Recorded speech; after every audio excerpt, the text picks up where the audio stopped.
The key to the third door fits easily into the hole. You turn the key and presto, we've seen presto before, the door opens, and again the key disappears, revealing a world unlike any you've ever seen before.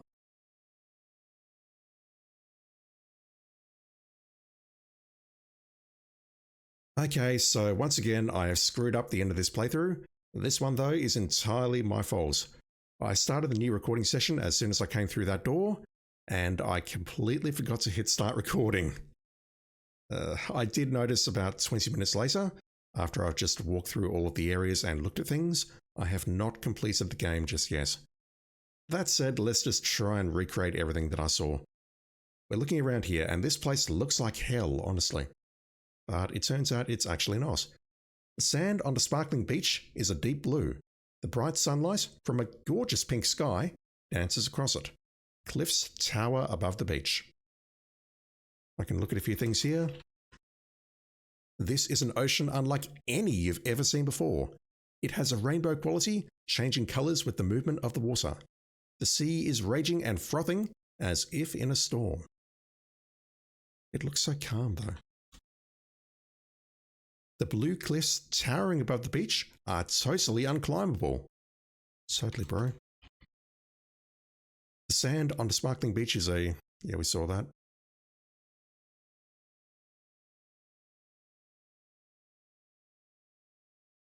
The sky above this crazy world is a gorgeous pink. Where am I, you wonder? Indeed. Go down here, we've got some rocks. The rocks are rather drab, unlike the bright blue sand on the beach. No, that will just waste time. If we step off here, that's instant death. I had to do another cut there because I needed to manipulate the save games. I'll go north. Let's look around. There is a fishing net in a pile on the beach. Look at waterfall because it's not going to describe it to us. The lavender waterfall tumbles down from the towering blue cliffs. Grab the nets, you reach down and retrieve the fishing net. The fishing net is fashioned from a material that is unfamiliar to you. It is smooth and tangle-proof. So my first thought here was to try using this net as like a ladder or something so that I could cross things. If I walk into the ocean, the water is too turbulent to swim in. Yeah, I just drowned. And I cannot swim in that. Also, we get a new message. They're very happy with us now.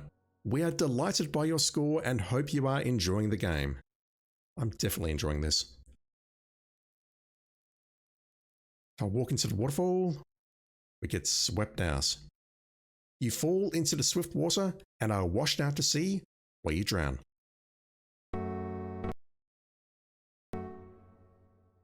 So my initial thoughts were, let's use the net.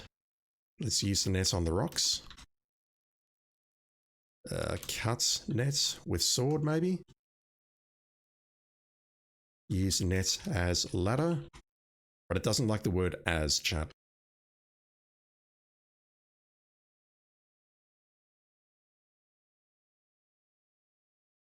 Use net on rock.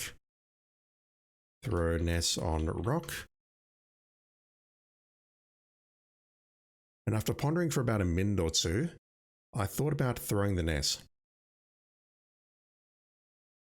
Just like that, for example, and it says, you need to be closer to the sea to cast your net. You fish and fish and fish. However, no matter how hard you try, you don't seem to be able to catch anything. And I pretty much instantly tried other areas here.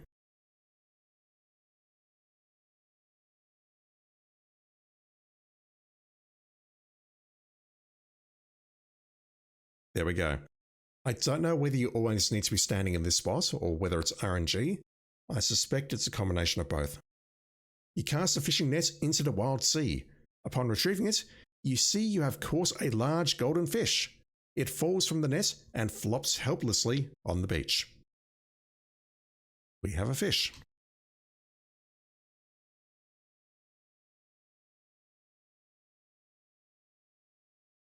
Look at Fosh. The large fish is covered with shimmering golden scales. Its graceful fins and tail are almost translucent. Right now, the beautiful fish is writhing in agony. So I did spend about 3 or 4 minutes here trying to figure out how to save this fish. Feed fish. That will be inappropriate at this time. Give ham to fish. Can't do that. I immediately thought, yep, the only way we're saving this fish is by tossing it back into the water. Talk to fish. The gasping fish is unable to utter a sound. We can definitely take it. You grab the flopping fish. Its mouth is wide open and its gills are extended. And that's some good use of the apostrophes there. With difficulty, you hold the fish as it twists and turns in your hands. And at this point, I got the prompt, but I couldn't do it a second time because when I saw the prompt, I tried to recreate it. It did not work. I just want to hang around here for a bit to see if I get the prompt. I might cut in if it shows up. Okay, it's been about a minute and it is not showing up for me. Basically, the fish died, chat.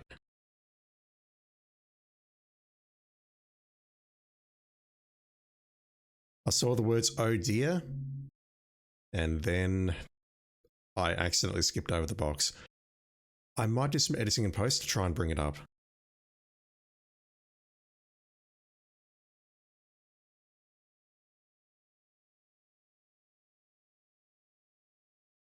It's writhing in agony. Come on. Hurry up and die, please.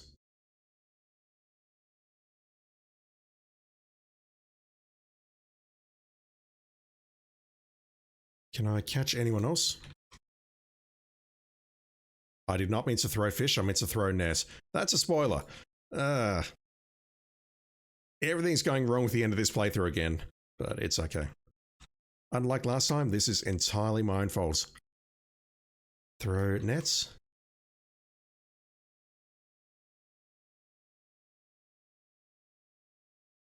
Look as fish. Talk to fish.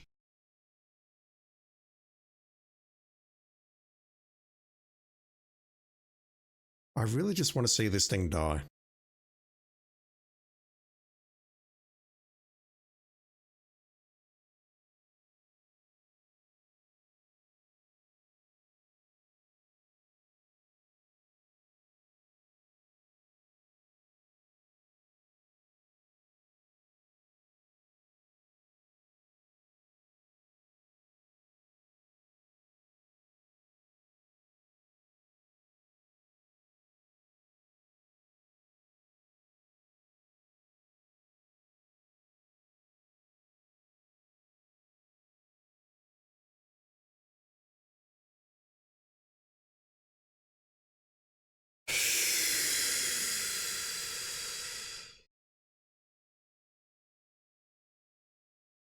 You were doing so well.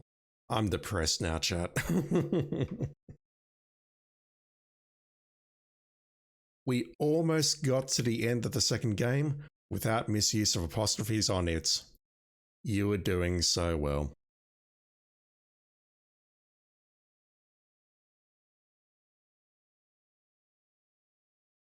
The apostrophe is associated to the fish. I just want this fish to die so I can show you the box and move on.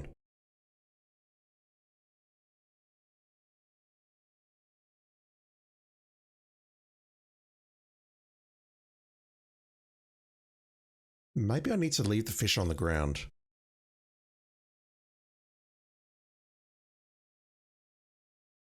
Yeah, okay. I don't need to be standing below.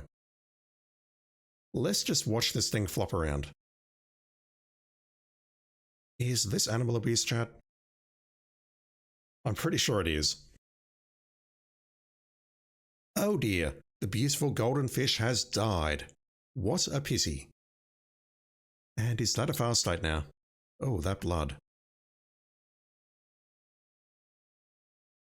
I don't think we can catch another one. The large and formerly beautiful fish now lies motionless in the odd sunlight. You begin to notice a distinct and unforgettable aroma filling the air. Define unforgettable, please. Take fish. Holding your nose, you pick up the dead stinking fish. Ugh. With a mighty heave, you throw the fish back into the sea. Slowly, it sinks to the bottom.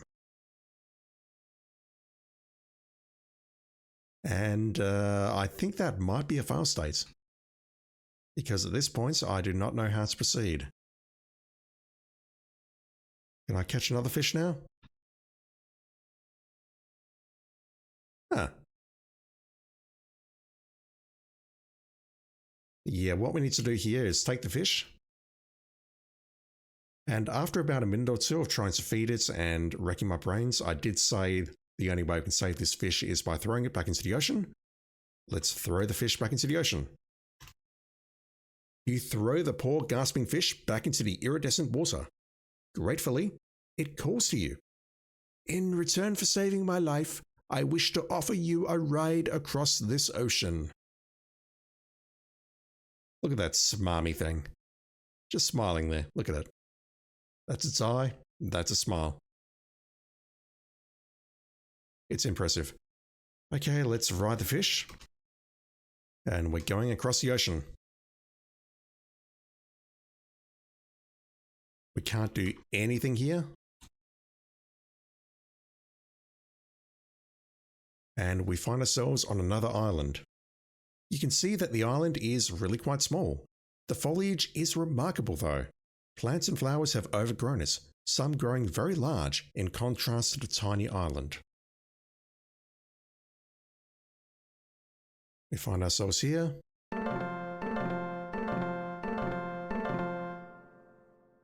And looking around here, I did see all the tiles, but I have not explored the one in the center. The island is completely overgrown with foliage. Huge leaves, flowers, and clinging vines are everywhere. Did I look at the water? You are captivated by the beauty of the beach. The dazzling, rainbow-like ocean washes upon us. The blue sand sparkles like finely ground sapphires. When we arrived here firstly, I thought this place was hell. It's like this water looks awful, this place looks palette swapped. It looks atrocious, but apparently it looks very nice. I can't get to sand, it's coarse, it goes everywhere. It mentioned flowers. The brilliant flowers are as big as you are. Can I have one? The flowers are too large to carry around with you. Of course.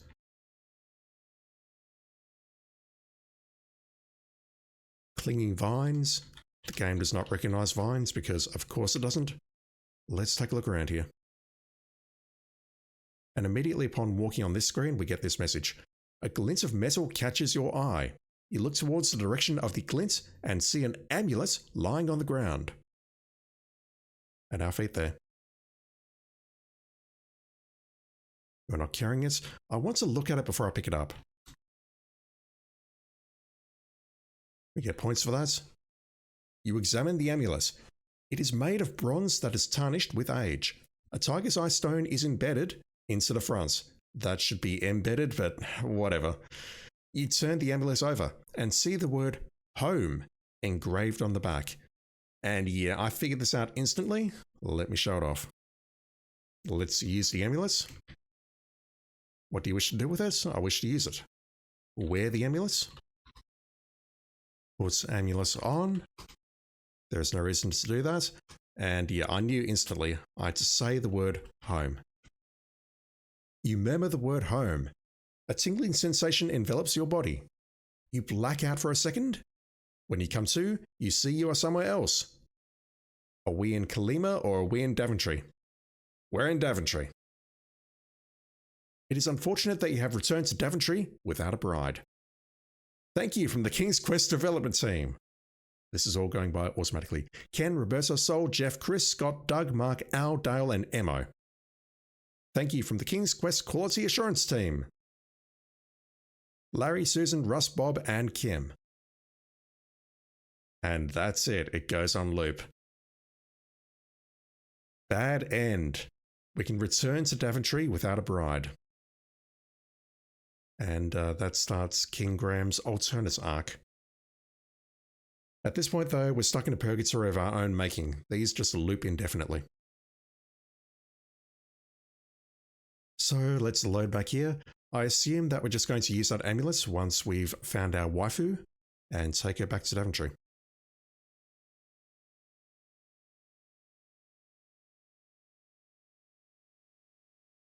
What about the trees? The trees on this small island are tall, with spreading branches and huge fan-like leaves. Can I climb them? Of course not. The trees are too difficult to climb because of their enormous size. And over on the right here, we've got a small island, and the game points it out to us. The small island offshore has only a few bushes and one large tree growing on it. That looks important. Can I go over there? The water is too turbulent to swim in. You have just drowned. Or it's not. Okay, let's keep looking around.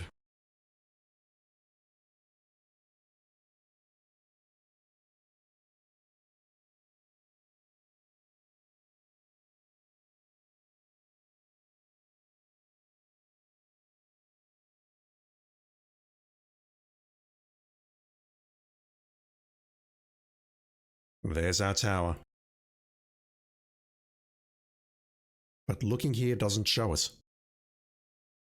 What about the rocks? The rocks on this island appear to contain large amounts of quartz. The rocks are too large and heavy. Take quartz. We cannot get the quartz, at least not now. What about that tower? You notice a tower in the middle of the small island. From this distance, it is difficult to see any details. I can make it out, just saying. Anything here? All of these trees look like they should be climbable.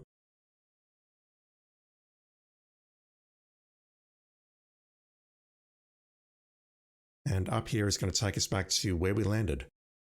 So basically we are on a 3x3 island. I've not drawn any other maps other than the 7x7 map that I showed off earlier. I didn't map the interior of the castle. I didn't map this place. I didn't map any of the other interiors. I think I've mapped enough. Because right now I think we're at the very end of the game. And this is where I realized that I wasn't recording, so I'm cutting back in here.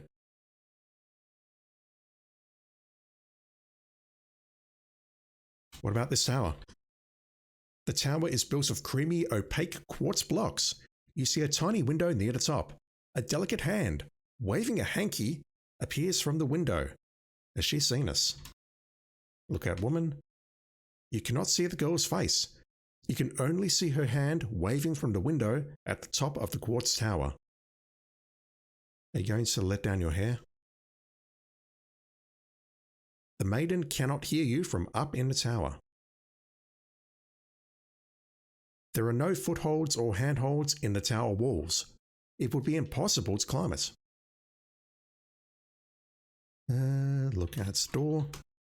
The thick door is fashioned from a wood unknown to you.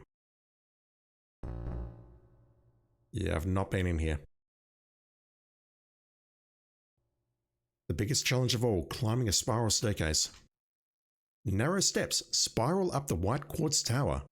The entrance to the tower is at the bottom of the stairs. The wooden steps spiral dizzily upward. From where you are standing, you can only see the gorgeous pink sky through the window. What about now?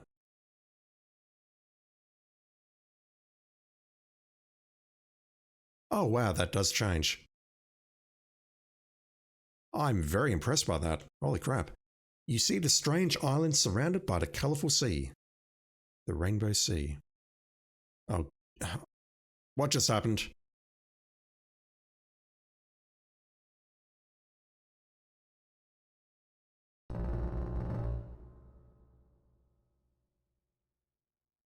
Waifu? You look a bit different than what I saw in the mirror. Be careful! 3 exclamation points. There is a huge lion with dripping fangs at the top of the stairs. He has a hungry look in his eye. I think I might have something for you. I hope I've got something for you.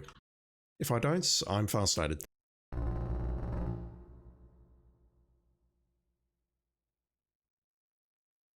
You are at the top of the wooden steps in the quartz tower. A door leads off to the north. A hungry-looking lion guards the door. Is he actually hungry? Yes. Crunch, snarl, chomp. Well, you made a nice meal for the hungry lion. Smack, slurp. How long has this thing been waiting here?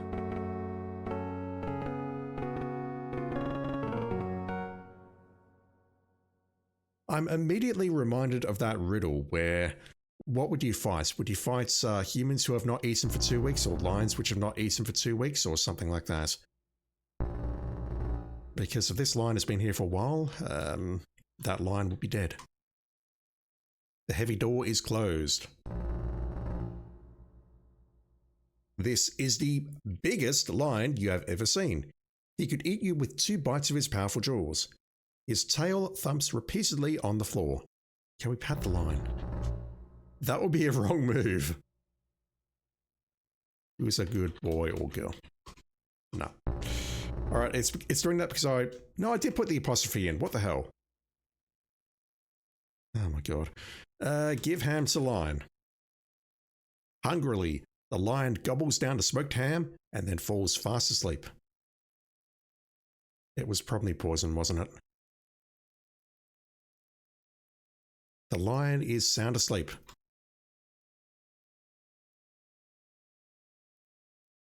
Okay, it does recognize it, but it's telling me you can't do that.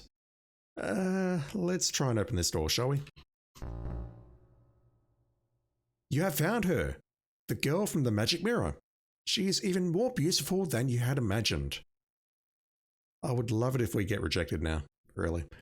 This is Valenice, I believe. Look at Valenice. Yep.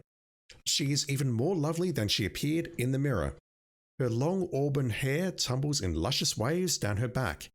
She has the bluest eyes you've ever seen, and soft, creamy skin.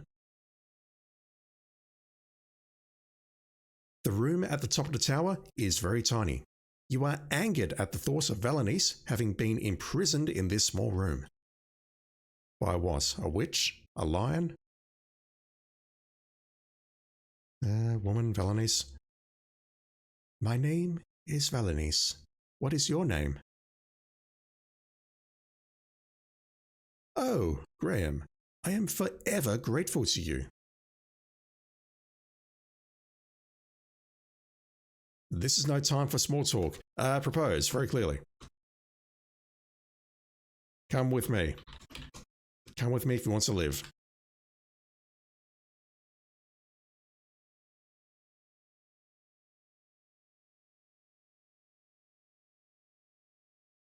You see the view of the colourful ocean? Yep, we saw that.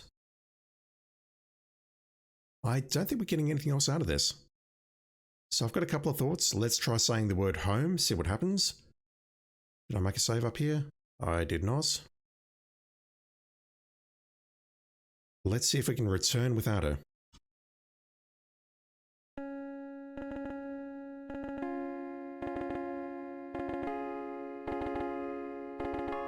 Okay, we don't go to Daventry, we go to Kalima. What the hell? Congratulations, King Graham. You have won the hand of the beautiful Valenice. May you two live happily ever after.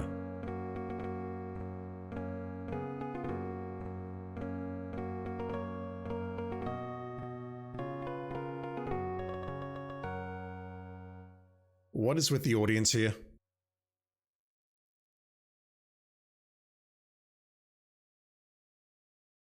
Anything? No, who have we got? We got the dragon. I don't recognize you immediately. I'll look at this in a moment. The monk declares you man and wife. I think husband and wife will be better, but you know. The fairy and the protective spell, which I never took. We return to Daventry. If you have enjoyed this game, please ask your dealer about availability of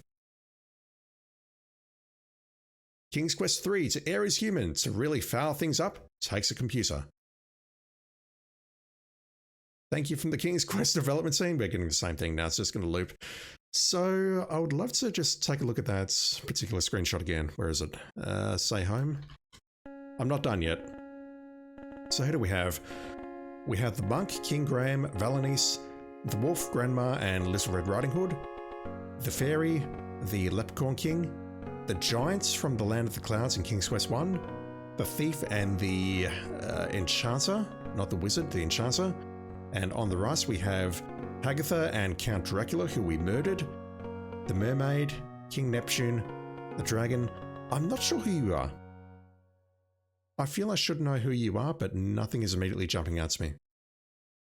You look like a sea... Yeah, okay, you're a shark that we saw on the way to King Neptune. But why are these dudes attending our funeral? Why are these dudes attending our wedding? You would think that maybe other people, humans, would be attending our wedding, but no. We're clearly in Kalima, where fewer people know us, but... Oof. So I'm not done here. I want to do one more thing. Give earrings to Valanice.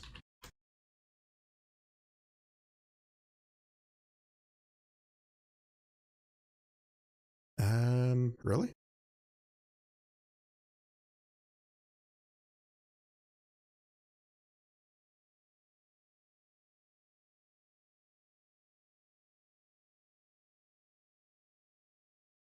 I was thinking that maybe what we had to do is show her the stuff that we've got. Like the earrings, the tiara. We'd have to give those to her, and we get points for that. I don't believe we can do it at the wedding.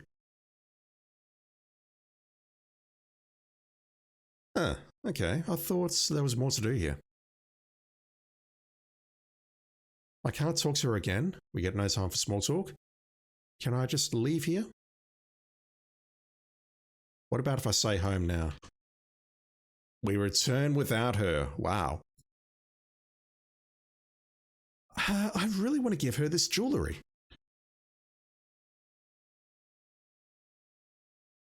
There's two spellings of that word. I'm baffled by that. The entire game, I've been thinking all of these sapphire and diamond things, we can give them to Valanice at the end to make her our waifu. But no, that's not going to happen. Wear necklace? I mean, this is clearly a queen's jewellery. Brooch to woman. I can't do it.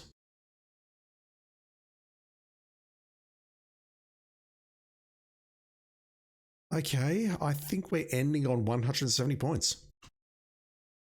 Or 173, sorry. I can't type anything here, so... Missing 12 points.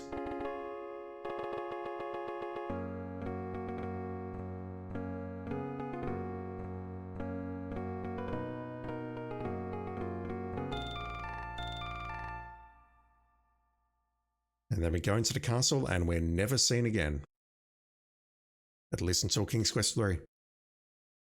Alright, so very quick thoughts on that. Very enjoyable. I'm surprised by this. I genuinely thought that just by looking around, doing my testing, that I would actually not enjoy these games. But I'm really, really enjoying this. The only thing I'm a little bit salty, other than, once again, botching the recording at the end, but it wasn't a serious botch, so I'm not too worried about that. The only thing that really grinded my gears was me missing the mermaid. I just had to go to the door, try to unlock it, read the inscription, and that caused the mermaid to spawn. Everything else was very easy and did not require a walkthrough. That said, I'm missing 12 points. I need to find those 12 points. So what I'll do right now is I probably won't do a full playthrough unless, once again, I can do it very quickly. I'll cut in with the remaining 12 points in just a sec.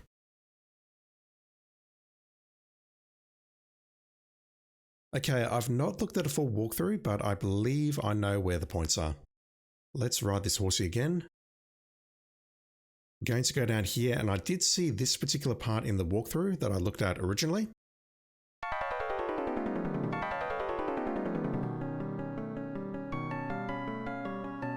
But I did not see it before I tried this, so I did not spoil myself out of anything. I'm just going to try giving my trident back. Yeah, okay. So I think the reason he electrocuted me last time, I've not tested, is that I waved the trident first and then I gave it back to him. Whereas this time I just gave it straight back to him. I didn't wave it around in his face. And reverently, King Neptune accepts his lost tridents from you. He gives you a bottle, then waves the tridents in front of the huge clam, which opens and reveals a large golden key. He gives us a bottle. There is a large cloth in the glass bottle. The glass bottle is already open. Take cloth. You pull a large piece of cloth out of the bottle. Okay, let's grab that key. And GTFO. Yeah, that shark there shows up at the wedding. If the fish cannot survive out of water, then I have questions about how the shark showed up to the wedding. Where is Hagatha?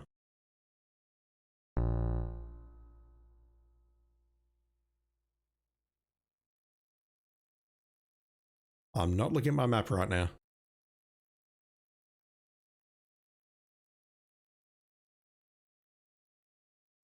You're not far away, Damus. There you are. Please not interrupt me. I'm not in the mood. Just back into your save. So I believe... Oh, I've got the birdcage already. Damn it. Alright, I need to load. Back in a sec. Okay, I'm back here. I just need to grab the cloth out of the bottle. At this point, I have not picked up the birdcage because we're going to need to use the cloth on it. I can find Hagatha's cave. Where are you? I didn't write down the position of the mermaid on my map, so I am completely lost right now. Hagatha should be here. There we go. Please don't interrupt me. She's not here, so open bottle. Take cloth. That's worth 2 points. It is a large sheet of cloth. How can you have a large sheet of cloth in a bottle? Apparently what we need to do here, there's 2 points for getting that cloth. There's also possibly more points for not waving the tridents around, but I'm not going to look for them right now. We need to cover this cage with the cloth. You drape the cloth over the birdcage. Hopefully, this will keep the nightingale quiet. So, I'm curious. I thought the first time I took the cage, we took it directly in front of her. But maybe things change if we go to the antique shop first and then try grabbing the nightingale. That is worth 2 points as well. That's 4 points that I was missing. Well, actually, I think there's... How do I explain this? There's a few points that I'm missing, but the thing is, I'm getting points by doing things the wrong way. So hopefully this all adds up. If it doesn't, I'll be very upset. Let's take the cage. Quietly, you pick up the covered birdcage with the nightingale. To your relief, the bird remains silent. The cage is covered. As you look at the bird, it begins to sing merrily. If I look at the cage is covered. Huh. Because we had that weird thing where I looked at it in the inventory and it did not make a sound, but I looked at it using the parser and it totally made a sound. And when we were in the witch's cave, that made a difference. Specifically, it was a difference between life and death. Okay, we've left the cave. As you leave the dark cave, you remove the cloth from the cage. And we hear the nightingale. Oh, God. Don't catch me, I'm not in the mood. If I look at the cage now, we get the sound. That's super weird. It makes me wonder if that's a bug. Anyway, I'll cut back in when we meet the snake. The poisonous viper. I did have a feeling this was not the correct solution, but I would not have got the correct solution here. Apparently what we need to do is we need to throw the bridle at it. How does this make any sense? Studded with silver rivets and a silver bit. At the snake. This makes no sense. You toss the leather bridle onto the coiled snake. Instantly, there stands before you not a snake, but a beautiful winged horse wearing the bridle. Really? Oh, wow. I was not expecting that. Me saying it makes no sense, it totally makes sense. This is a handsome white horse. It has beautiful wings of delicate white feathers. The leather bridle is around the winged horse's head. I assume we can ride this thing to get out.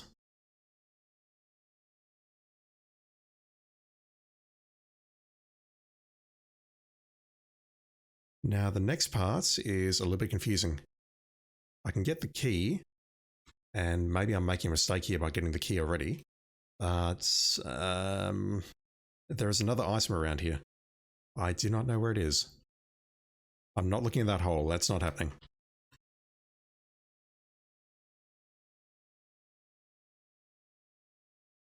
Talk to horse. Thank you, kind sir, for saving me. An evil enchanter turned me into a snake when I refused to be his steed. To repay you, here is a magic sugar cube that will guard against poisonous brambles. Okay, I did not know that was a thing. It says in the walkthrough to get the sugar cube, but it did not say how to do it. That's going to protect us from the brambles. Good to know. It looks like a normal sugar cube. It does have a bit of a sparkle though. Just a little. Okay, I'll meet you outside the castle. Okay, we're here. If I eat the sugar cube, after swallowing the magic sugar cube, you get a feeling of invincibility. No, that's just sugar, dude. That is just sugar, don't worry. We can walk straight into the brambles and nothing happens.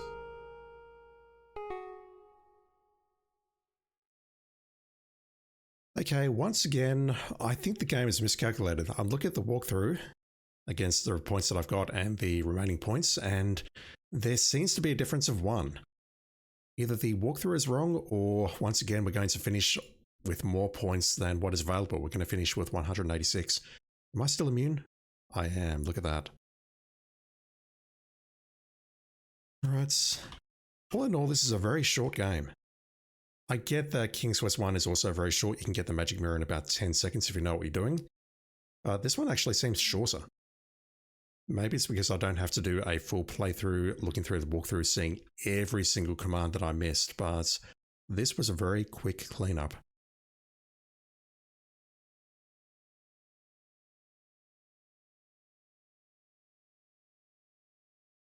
No, hang on, I'm in front because no, I didn't kill the lion, I fed the lion. You know what, I've got no idea. Let's just play the game. Throw nets. Let's RNG this fish. There is definitely one thing that I want to criticize, and that is this game's, and also its predecessors' dependence on RNG. Like that net, for example. You had to do it multiple times until it worked, and that really is the only criticism that I've got. The fact that you have to do some things multiple times until they work. I get that it's I don't want to say a trope or a staple of old early game design, but it just seems very odd. How are we looking for points now? I'm missing 12. I can feed the line. Hang on. I am counting feed line and kill line. I'm counting that twice. That's why it doesn't add up. So if I can successfully climb this staircase without dying.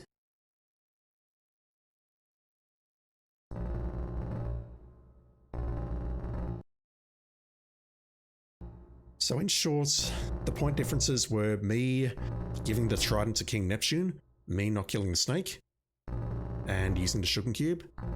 And that really is it, I think. I don't think there was much else. Oh, there was the cage and the cloth. I would not have got that simply because it worked. Can I kill the lion?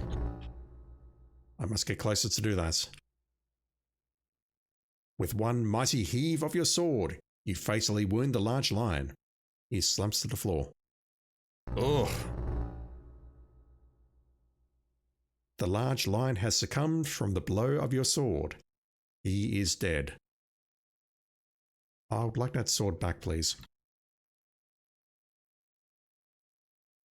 Can I pat the lion? Whatever. Let's feed the lion. Falls asleep. Let's go in. According to the walkthrough and according to the points, we do not need to talk to her, but I'm going to be polite. My name is King Graham. Let's say home.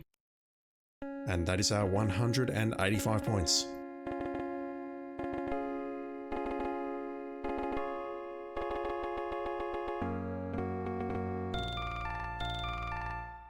I had my doubts when I was reading the manual, but this was very, very enjoyable.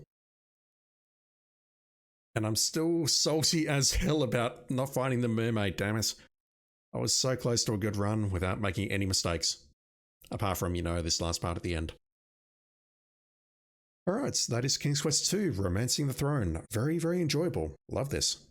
Next up is going to be the VGA remake, Romancing the Stones, because they changed it back to acknowledge the reference. I don't understand why, but that's going to be next, and then after that, we'll take a look at King's Quest III. Alright, back in a sec. Look at Valenice. Yep. She is even more lovely than she appeared in the mirror. Her long auburn